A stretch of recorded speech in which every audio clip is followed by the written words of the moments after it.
à se tenir debout. Et si on a les yeux en face des trous, on invitera toutes les filles à danser. Hey, l'extra, je parlais des pneus. Tu sais, on regardait la course en fin de semaine, puis moi, ce qui m'impressionne vraiment beaucoup, là, tu voyais les bicycles quand même là, tu sais, qui tapaient, tu sais, que ce soit sur Paris-Roubaix ou peu importe, là, mais tu sais, en fin de semaine, ça reste que tu sais, les secteurs de gravel, c'est quand même tough là, pour les vélos. Puis je me dis que Ouais. tu sais, ils sont faits solides. Tu sais, le matos, il est fait solide là, parce que tu sais, tout tient, tout est.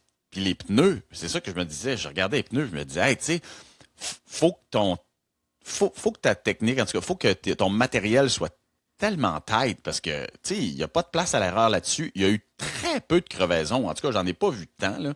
Puis je me dis, tu sais, comment tu gears ton vélo pour que cette course-là, tu sais, de 200 quelques kilos, qui est vraiment tough sur sur le matériel, tu sais, comment tu le gears pour que tu te rendes jusqu'au bout, en fait?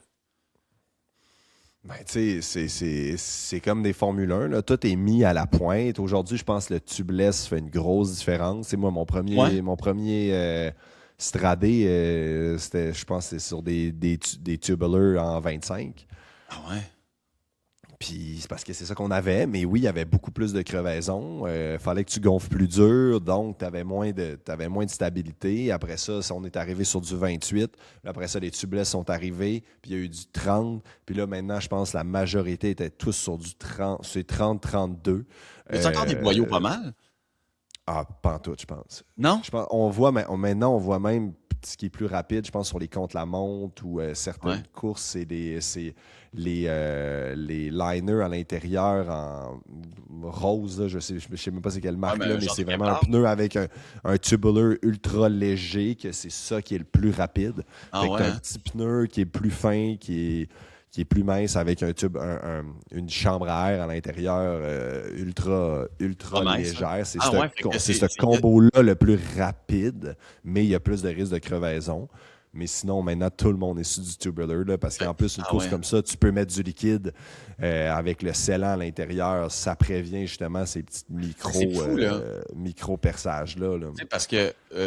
tu sais, je me rappelle, tu sais, je racontais il y a une couple de semaines que j'avais vendu mon Argon 112 avec mes vieilles Campi, tu sais, two-way, là, qui étaient, tu pouvais être tubulaire, tu pouvais être, bon, puis on était dans les premiers, puis il y avait personne dans le peloton, qui avait ça, là, tu sais. Mais genre pas un chat, c'était tout du boyau, c'était juste du boyau, là. T'sais. Je me souviens de mon premier Paris-Roubaix. On fait les recos, puis dans le temps, on était avec Hutchinson, je pense, comme pneu. Puis le staff d'Hutchinson était venu avec nous pour nous expliquer les bebelles, puis il m'avait demandé si je voulais essayer des tubeless. Là, j'ai dit, ben, OK, je vais les essayer dans la reco, genre, puis... Mais tu sais, j'avais pas beaucoup d'expérience, j'avais jamais fait de Paris-Roubaix, là, je venais de rouler les classiques, c'est tout, c'était à peu près mes seules expériences de pavé. Puis là, je fais la reconnaissance. Puis je suis comme, calvaire, c'est donc bien confortable. Puis là, je leur donne mes feedbacks. Puis là, ils font comme ça, que tu vas-tu rouler avec en fin de semaine? Je suis comme, non. J'étais comme, je suis qui, moi, pour être le seul qui va mettre, tu sais, les tubeless. Tout le monde était avec le plus gros boyau. Dans le temps, c'était 28, avec le flanc beige, là, fait sur mesure. Parce que c'était Ducasse, je pense, qui faisait. Ben, en tout cas, c'est de quoi tu parles, oui. Puis, un icône. J'étais comme, mais non, moi, je peux pas. C'est pas moi qui va mettre le seul des tubeless. Mais sincèrement, je me souviens encore du feeling. J'étais comme, my God, c'est bien plus confortable que les boyaux. Puis, c'est fou quand même là, qu'on soit arrivé là, tu sais. Ça, c'était en 2014. Puis, puis je pense, c'est quoi, 2020, tout le monde était sur du tubeless. Fait que le boyau se finit, là, on s'entend, là. Ouais, je pense plus qu'il y a personne qui colle des boyaux. Mais tu sais, c'est tellement de la merde, coller des boyaux, décoller des boyaux, c'est une job. C'est un peu ma question pour le tubeless, parce que moi, je ne l'ai jamais essayé en route. Mais en vélo de montagne, on avait ça dans les années 2005-2010.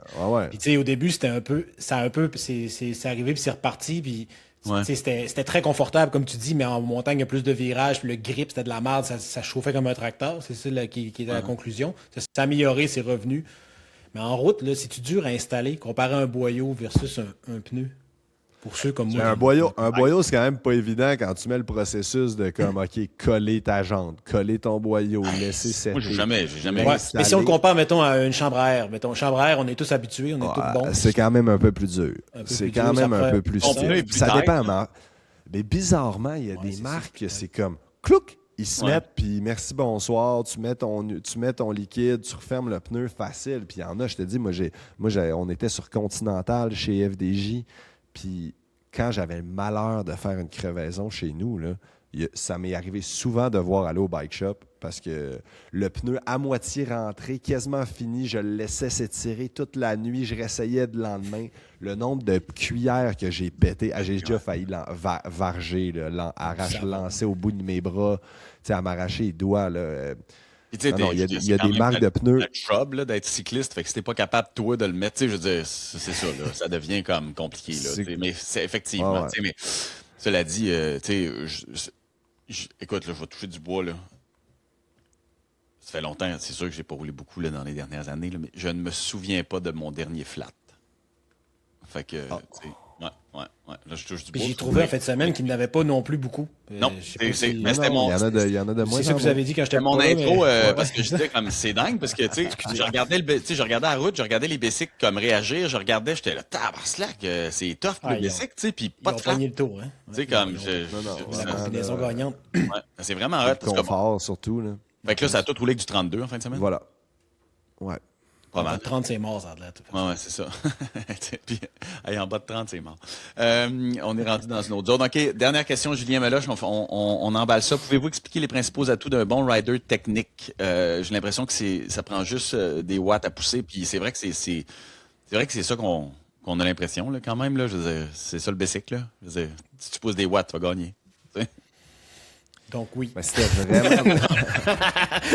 Oui, puis non. Non, mais. Ça n'en prend, mais tu sais, une course. L'affaire, c'est si t'es vraiment, vraiment fort, sur un parcours difficile, montagneux, tu peux peut-être gagner. Si t'es vraiment le plus fort, tu peux peut-être gagner. Tu peux gagner. Mais la plupart du temps, c'est pas juste une montée sèche. Il y a tellement d'aspects qui rentrent en ligne de compte. Puis quand tu es contre les meilleurs au monde, quand tu es contre d'autres personnes très fortes, si tu n'es pas intelligent, on voit tout le temps les gars qui gagnent, comment ils remercient leur équipe. Puis le travail de leur équipe, puis ce travail-là d'équipe qui met en sorte que le plus fort puisse mettre ses atouts de l'avant. C'est très technique, comment économiser, comment être positionné au bon moment, comment réussir à bien manger, comment réussir à gérer ton effort, à lire tes adversaires. Il y a quand même beaucoup d'aspects techniques qui rentrent en ligne de compte. Puis c'est certain, ça prend des watts, mais on a vu dans des fins techniciens comme un Thomas Voeckler qui est un coureur pas sprinter, pas grimpeur, pas contre la montreur, avoir une 50aine de victoires en carrière parce qu'il était rusé, parce qu'il jouait avec les faiblesses des autres, parce qu'il mettait son effort, il attaquait au bon moment, il avait une gestion, il avait un timing impeccable, puis il a réussi à gagner des très grandes courses. C'est sûr qu'il était il était très fort, mais c'est définitivement pas le plus fort. Mais non. Mais tu sais. Mais ultimement, là, on niaisait là, avec Dave tantôt, là, je veux dire, il faut juste pousser des watts. Mais on niaisait pas tant que ça. Là, non, mais il y a d'autres aspects. Ben, c'est sûr que ça va être ça l'essentiel, peut-être 85% de la job minimum. Mais au positionnement aussi, tu as l'équipe, comme Antoine disait, tu es placé au bon moment. Puis lire la course, mais une partie individuelle de ça aussi, je crois. Notamment jouer du coude. Fait que même si tu as la meilleure équipe au monde, si tu es gêné dans le peloton puis tu prends pas ta place, tu peux te faire tasser. C'est un peloton, c'est quand même violent. Là, on parlait de Sexas qui dit qu'il s'est fait bloquer. Mais là, c'était juste 5-6 gars. Mais quand c'est bunché, là, de pouvoir remonter puis pas tasser ta place, on le voit beaucoup dans les sprints. Il y a ça aussi. Les descentes, on en parle parfois. Avoir des compétences en descente, comment comment aller chercher le point de corde au bon endroit, puis te laisser déporter quand même de manière agressive. C'est toutes des skills qui peuvent t'aider aussi. Ouais. C'est ça, ça reste là, mais c'est aucunement des watts. C'est ça. Non, t'as raison. Puis de placer au bon moment. C'est sûr, si le vélo, c'est pas un drag race. Puis tous ces aspects-là font, après ça, à tous les jours, c'est des courses d'endurance, c'est des courses par étapes que tu peux gaspiller, même si t'es fort, tu peux gaspiller de l'énergie à plein de moments. Puis, moi, j'ai été meilleur. J'ai eu de meilleures carrières et des meilleurs résultats qu'il y a tellement de coureurs que sur papier étaient bien plus forts que moi puis qui n'ont jamais réussi à se rendre professionnels. Parce qu'après ça, tu rentres dans le lifestyle, d'être capable de vivre cette vie-là, d'être parti, de chuter, d'avoir des rendez-vous, des horaires, de respecter, de rentrer dans le moule. Et il y en a eu des coureurs canadiens qui étaient très forts, j'ai pas envie de nommer de nom, mais qui ont été très forts, mais qui n'ont jamais réussi à se mettre dans ce milieu-là. Puis ils ont fait des très petites carrières parce que ça marchait pas. Je veux dire, c'est pas un tout. juste les skills. C'est ça, tu sais. Sauf que, à l'inverse, c'est-à-dire que tu peux être un professionnel si tu as des hosties de watts, mais que tu n'es pas super tête dans le reste de ta vie. C'est possible, mais l'inverse ne l'est pas. C'est-à-dire que faut quand même que tu aies tes watts. Là. Je suis désolé, il faut quand même que tu aies tes watts. Antoine, même si ton lifestyle puis tout ce que tu as construit autour de tes compétences de cycliste était importante, ce que tu as construit, il demeure que tu étais capable de pousser des watts. Là. Je veux dire. Ouais. T'avais ça, là. Non, ça prend des watts. Là. C'est quand même... Mais à watts égal, un autre exemple qui me vient, c'est... Ça m'a été enseigné dans mes premières années que je courais comme senior. Là. Je sais que c'est juste dans les courses au Québec, mais c'est toujours les mêmes principes, je crois. Tu sais, c'est... Exemple, t'es le même gars, là, puis quand ça roule super vite puis que le peloton est tiré, on parlait de l'élastique la semaine passée, là. Bon, on va en reparler, mais c'est pas le temps d'essayer de remonter. Ça va paraître niaiseux, mais s'il y a des gens qui écoutent ça puis qui n'ont jamais fait de course, ou même si tu roules avec tes chums, là, puis que on est 8, puis que là, ça roule les 8 en ligne, là, puis que t'arrêtes de te faire lâcher, là. Mais là, tu te dis, il faut que je sois plus en avant, puis c'est pas le temps de remonter. Faut que tu remontes quand c'est facile, puis quand c'est difficile, tu restes à ta place. Puis ça, c'est pas les watts. Et ça, si tu as des watts, mettons, moi, je suis vraiment fort, ce qui est vraiment un exemple fictif, là, mais là, je suis trop en arrière, ça roule vite, puis là, je sais que je peux remonter, parce que je suis fort, tu sais. Mais là, si je remonte, je viens de gaspiller une cartouche, je vais être moins fort plus tard. Fait que si je suis vraiment fort et intelligent, je reste à l'endroit où je suis là, puis j'attends que ça ralentisse un peu pour aller me replacer. Tu sais, parce que à un moment donné, tu t'hypothèques tout le temps. Là. Fait qu'il faut que tu conserves ton énergie aussi. Même quand on parle que ces techniques-là... c'est sûr, on est d'accord, il faut être fort. Il faut une capacité physique très élevée. Ouais. Mais comme, tu sais, je pense, comme il dit, tu peux pas... C'est beaucoup plus que des watts. Tous les coureurs qui sont dans le peloton sont tous très forts, puis ils ont tous les watts. Puis Pogacar, OK, mettons, il y en a plus. Mais après ça, ce qui fait que tu es 1, 2, 3, 5, 10e, pour ceux qui jouent la victoire, ça ne joue pas nécessairement, ou la deuxième place, mettons, ça ne joue pas à grand-chose. Là, tu as beaucoup d'aspects techniques qui sont dans tous ces petits moments-là, les décisions que tu prends, que tu as eues.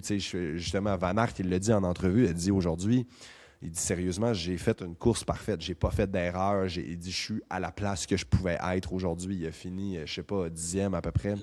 Il était là, mais il dit, on était bien placés. J'ai toujours été placé à l'entrée des secteurs. J'ai pas fait d'erreur. J'ai pas été pris dans des chutes. L'équipe m'est bien placée. Nanana. C'est qu'avec les watts qu'il avait, il a réussi à faire le meilleur résultat possible. Il n'a pas nécessairement gagné, mais il est comme j'ai fait une belle course. Puis ça arrive tellement souvent, des fois, qu'il est tellement fort. Puis malheureusement, il y a eu des erreurs dans sa journée. Puis ça peut coûter ta victoire au bout du compte. Mais c'est un bon exemple. En fin de semaine, les gars, Van Aert, des fois, était troisième groupe, ton deuxième groupe derrière Pogacar. Ils sont revenus tous ensemble. T'sais. Il n'y en a pas un qui s'est dit moi j'y vais parce que je suis meilleur. Fait qu'ils ont tous bien économisé leurs énergies. Mais des fois, on l'a vu la semaine passée au Home Loop, il y a des gars qui basculent en haut de la bosse, ils ont 5 secondes de retard sur l'autre groupe d'avant, ils essaient d'y aller tout seuls, puis ils se font quand même rattraper par les gars qui étaient en arrière d'eux. Ça, c'est du gaspillage. Fait que ça, c'est pas une bonne technique. Être intelligent avec des watts, c'est notre résumé. Bon. Voilà. Bon, merci les gars. Bonne journée. Bye bye. Bye.